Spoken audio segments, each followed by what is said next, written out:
Раул Гонзалес, сега веќе поранешен тренер на Вардар, во Македонија останува по наредниве 2-3 дена. Потоа заминува на неговата следна дестинација во Франција, каде што до година ќе ја води екипата на Пари Сен-Жермен. Раул, здраво, добре ни дојде. Здраво, парано. Дали ти е тешко што заминуваш од Македонија? Да, е многу тешко, што јас бев тука 4 години и пол, сум многу рекин, гор да бидам тука, да тренирам тука, да бидам со вас. И сега треба да одам, ама јас мислам дека мора да одам тука бев 4 години и пол и сега треба да одам друга страна. Каков ти беше првиот впечаток кога дојде во Скопје? На почеток не знам ништо. Јас стигнав тука и јас се чудив многу што е како во Испања. Јас се чудам тука како во Испања, луѓето се така и имаме сонце и јас сум многу среќен да видам тука и беше супер. Она пошто и стана симпатичен на македонската популација е тоа што брзо научи да зборуваш македонски јазик. Зошто се реши да научиш македонски јазик? Не, брзо не. Не е брзо, се потрудив многу, јас имам професорка и јас учев кога имав време секој ден и јас сум горда да зборувам македонски, да можам да видам тука да зборувам македонски. Не зборувам како јас сакам, ама јас не можам да зборувате одлично, затоа и ги освоивте симпатиите на македонската популација, меѓутоа повеќето од тренерите се решаваат да зборуваат на англиски јазик. Вие се решите да учите македонски јазик. Да, и за мене сега е полезно. Мојата професорка Сања, секогаш сака да ја вика, се труди многу со мене и сега можам да зборувам. Јас мислам дека ако сакаш да работиш надвор од Испања, например сега јас одам во Франција и јас сега учам француски, и ако јас сум тука, јас треба да се обидам да зборувам македонски, зашто тука се зборува македонски. Заминувате за Франција, дали веќе почнавте да го учите францускиот јазик? Да, сега мислам дека можам да зборувам Малку францускиот многу се разликува од македонскиот, ви доаѓа ли некако тешко сега? Ама за нас јас мислам дека е полезно. Што е поблиску од Испања и повеќе или помалку се разбира се. Така. Раул, вие сте биле и играч и тренер. Што е потешко? Тренер. Кога ти си играч само имаш еден проблем, ти. И кога ти си тренер имаш 20 проблем и 20 играчи. После имаш новинари, председател, навивачи, е потешко. Ама јас преферирам да бидам тренер. Во вашата кариера се сретнувате со различни ракометари, значи имате ракометари кои што играле во Вардар, ракометарите од репрезентацијата, меѓутоа, какви карактеристики треба да поседува еден играч за да биде навистина добар ракометар? Карактеристика од играчи треба да биде добро. Како? Не се знае, што не може да бидеш, да кажеш, треба да биде висок. Сите имаат шанса да играат и не знам, квалитет е ова. Кога играш добро и нема ништо.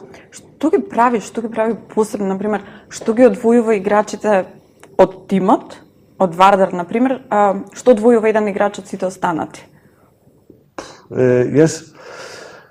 Играчите играат, јас само можам да им помогнам. Јас не можам да играм и играчи, например, кога кажуваат, Раул, супер, ти си најдобар, например. Јас мислам дека играчите се најдобри, јас само можам да им помогнам и јас сум многу среќен, јас се радувам многу да тренирам со нив, што се професионални и јас усилам многу кога работам со нив, ама кога има на препартија играт, јас не можам да играм.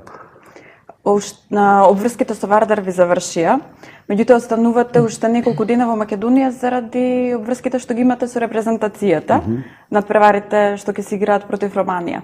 Дали ве фаќа уште сега носталгијата за изминатите 4 години? Да, зашто јас со Вардар бев супер, зашто јас не бев тренер пред Вардар, јас немав работа, ту ми се јави Сергеј Сансоненко, само можам да кажам благодарам и имав шанса да тренирам тука и за мене се помина многу брзо, што сега кедам во Париз, бев со Вардар, ние бевме чампиони минатата сезона, ова сезона изиграме Final Four и сега кедам во Париз, ама јас моето срце ќе биде тука сега со Вардар, со Македонија, ама ќе дојдам тука што треба да бидам со репрезентација уште 2 години.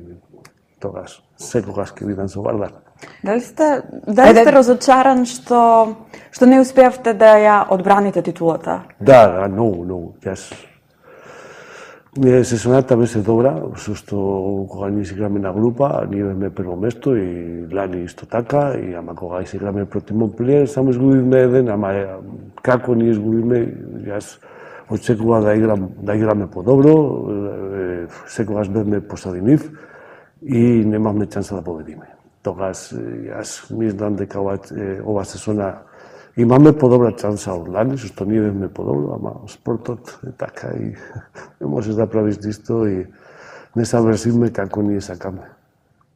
Ќе го вратам малку муабетот назад, не излеговте од концептот. Пошто го спомна Парис Сен-Жермен и Фајнал Форот. Кога зборуваше Раул за играчите, она што секогаш мене ми остава впечаток после секој надпревар, обично давате изјава сите играчи се супер, дечките се супер. Навистина ли се толку супер играчите во Вардар и како се справувате со ситуации кога ќе се создадат тензии помеѓу играчите? Јас треба да работам цела сезона со нив. Јас не сум против нив.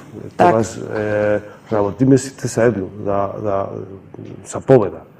Тогаш ја и други тренери не мислат така, ама јас мислам дека ако сакаме да справиме, да сакаме да работиме многу време, секогаш треба да биде со нив и треба да им помогнеш и треба да биде професионал се. И јас не верувам дека треба да биде дека секогаш треба да има војна. Мегу нас. И јас сакам да работам така и до сега се според план. Еве, како тренер, како се справувате со ситуации кога помеѓу играчите ќе има некоја тензија, што обично тоа се чувствува и на теренот? Што им велите, што ги советувате? Како застанувате во средина и ја решавате целата ситуација? Никогаш не знаеш како е, што кога се спремаш, се според план, можеш да се спремаш, како гледаш видео, како ти треба да правиш, ама кога се игра има притисок, тензија, емоција, и никогаш не знаеш како ти можеш да бидеш со нив и понекогаш како ти очекуваш, ама понекогаш не и има конфликт, ама кога ќе го изгубите надпреварот, обично се тажни, несрекни. Како тренер застанувате и им велите дечки продолжуваме понатака? Колку успевате да ги утешите? Кога губиш, секогаш ти се чувствуваш катастрофа, ама понекогаш ти имаш победа и не се чувствуваш добро, што ти знаеш дека ние не направиме добра работа, дека треба да играме подобро, дека следена превара, ако играме така не имаш шанса, тогаш не усиваш како, например, еден играч, кога има победа играш добро, само имаш ова проблем. Готово, ти си супер.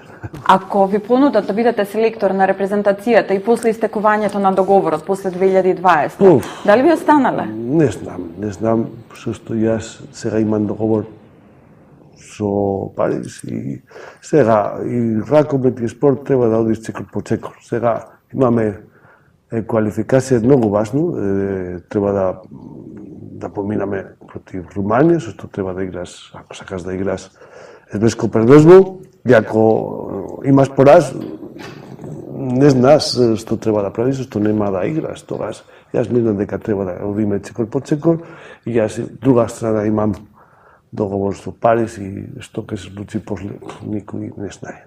Некаде прочитав дека ваша главна цел можеби со репрезентацијата е да успеете да одведете Македонија на Олимпијадата во Токио. Треба да се обидеме. И за тоа е многу важно овие да превар против Руманија, ако сакаш да имаш шанса да играш, да имаш шанса, треба да играш Европско првенство, со што Европско првенство нема шанса да постигнаш простор за Олимпијада. Тогаш е многу важно и за нас сега ќе играме финале, што треба да поминаме, треба да победиме. Не знам како, ама имам доверба, што играчите тренираат супер, јас мислам дека ние ќе бидеме спремни. Често им давате шанса и на младите играчи, кои што не се толку, кои што се докажани во своите клубови, меѓутоа не играле многу за репрезентацијата. Ама јас кога ти си селектор, ти не треба да гледаш колку години имаш. Те само гледам, овој играч е добар, овој играч е подобро, не е подобро, и јас ќе решам најдобрите. Јас не разбирам со што треба да играат најмлади, или треба да играат најстари. Кој е добро игра, кој не е добро не игра. Сандра? Ракуметот од една страна, семејството од друга страна. Дојдовте овдека во Скопје не познавајќи никој. Вие се адаптиравте. Како се адаптираше вашето семејство, сопругата и децата кога дојдовте во Македонија? Јас била нека Македонија повеќе или помалку е како Спања. Сецета, се зборува многу со луѓето, сите храната, се, и сонце, и кога има сонце, знаеме дека се е супер. Се е супер, да, и е така, што кога одиш на себе, понекогаш не така. Зборуваат, сопругата ваша зборува македонски, керката?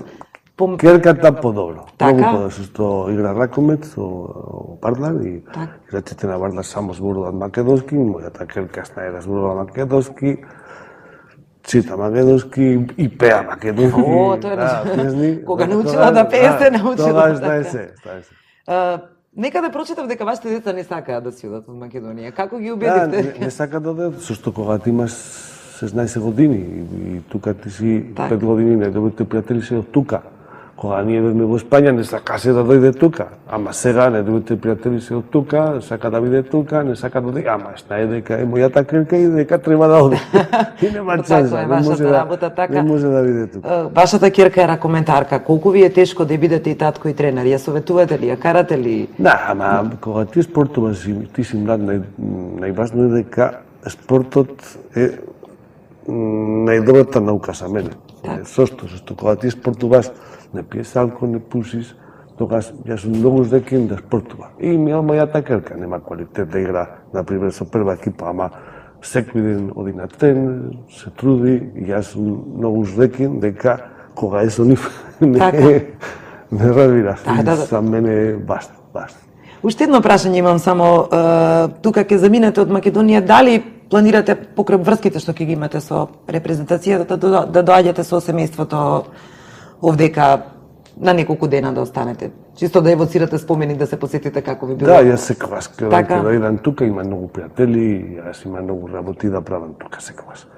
И јас Македонија без тука 4 години полка, и сум многу зрекен и секогаш ќе дојдам тука и на пример кога ќе игра Бардар најважните напревари или репрезентација, ако јас не сум, секогаш ќе дојдам да гледам напреварите и тука се помина супер. Како би ги опишале 4 години поминати во Македонија? Многу версо. Не знам како, ама за мене изгледа дека јас стигнав вчера.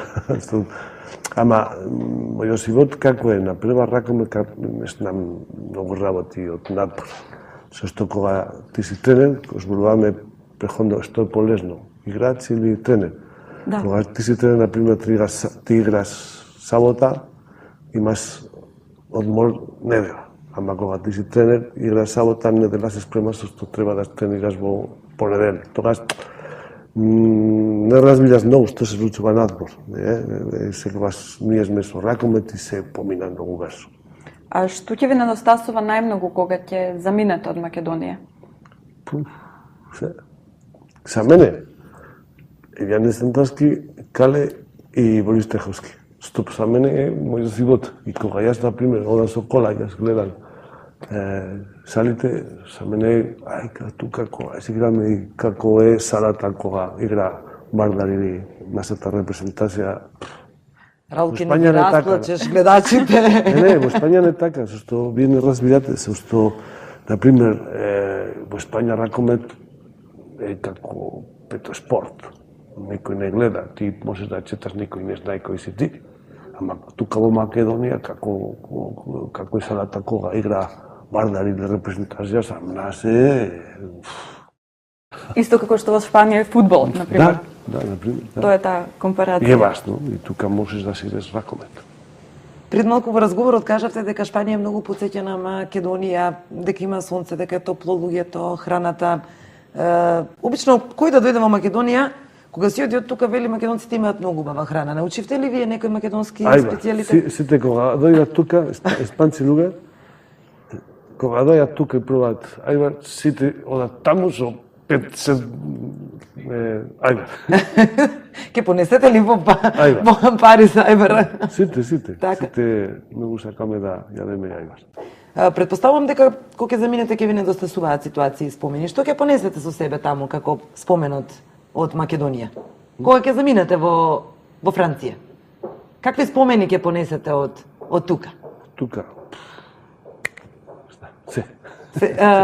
Предпоставувам дека стекнавте многу пријатели ни сите овие Да, години. да. Планирате да ги одржувате Да, контактите ама со за нив? мене некако, јас ќе одам и нема да дојдам тука никога, што сега, например, во октомври имаме репрезентација, ќе дојдам тука, можам да гледам на сите во јануари имаме репрезентација, тоа секогаш ќе одам, ќе дојдам, некако, например, ти одиш во Франција и нема дека да видиш никогаш не тука сум, никогаш.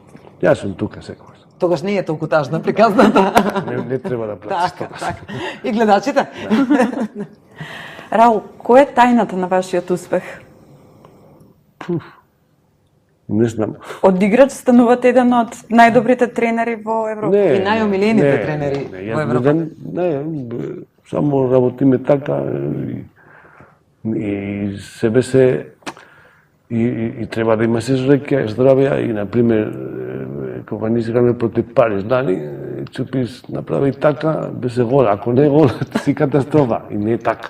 Не е така. Јас мислам дека јас имам многу среќен да работам со екипа, со председател, со што треба разбираме дека Бардар функционира што сам со некој со нас. Ако не е со нас нема шанса, што он плаќа се. Најважно. И како се работи тука во Македонија, како се си ракомет, и јас можам да работам најпрофесионално, што во Испања не се работи така.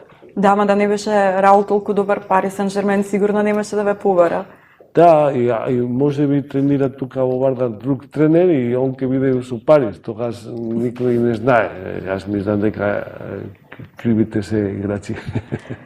Ви благодариме на одвоеното време, посебно што дојдовте тука во период кога имате тренинзи, кога имате обврски со репрезентацијата и се надеваме дека ќе се пласираме на светска. Дај може. И јас сакам да ви се заблагодарам за прекрасниот разговор и мора да признаеш дека не беа тешки прашањата со оглед на тоа дека не праша пред почетокот на емисијата. Фала многу. Фала ви на вас.